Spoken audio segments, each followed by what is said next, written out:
When we were kids and we were first learning about colors, we learned if you mix blue and you mix yellow, you get green. And this can be a problem when we're painting skies, because that's when it's most important that we have some really rich blue colors and some really rich yellow colors.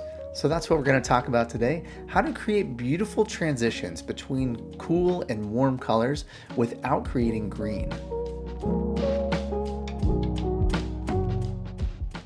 Skies are one of my favorite things to paint. And one of the tricky parts about painting skies is where the really cool colors in the sky meet the warm colors in the sky. If you have a lot of blue and a lot of yellow, we know that when we mix those together, we can create green. And that's not really what we're going for if we're painting a sunset or a vibrant blue sky with some warm colors underneath it. In order to avoid green in your sky, what we need is a transition color.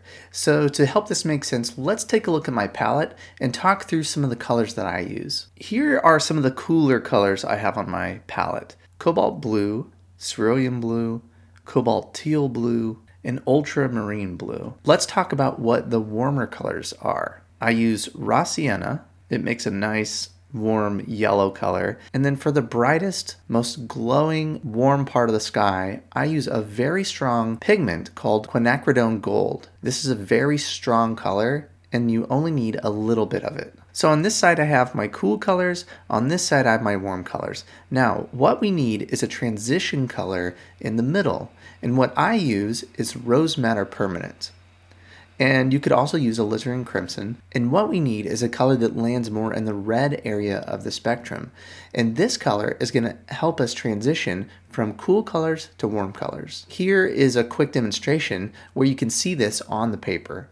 I'm taking some cobalt blue, and let's mix in some cerulean. And let's go ahead and add a little bit of rose madder permanent as well. A deep blue color for the top of our sky.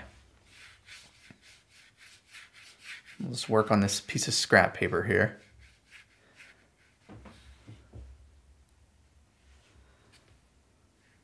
Okay, use a good amount of paint there. I'm going to wash that off my brush, and let's move in to, actually I'm going to take some more of that rose madder permanent and mix that in to the blue that I mixed already. And we're using this rose madder permanent as a transition into some of the warmer colors. That will help with that transition. So more of that purpley color near the bottom. All right, I'm going to take some rose madder permanent again with some raw sienna.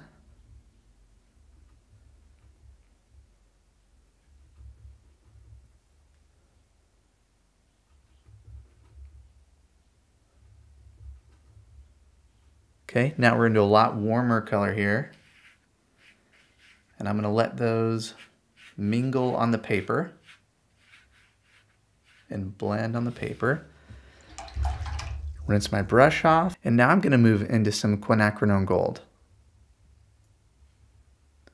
And I'm kind of using the edge of this mixture I already have.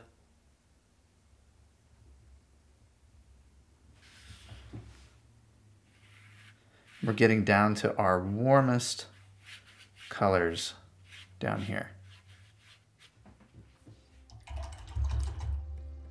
So you can see we have a clean blend of colors from our coolest colors all the way to our warmest colors. When you are painting skies next time, don't forget to use a transition color. This will help you avoid green in your sky and also help you create a beautiful blending of colors in your painting.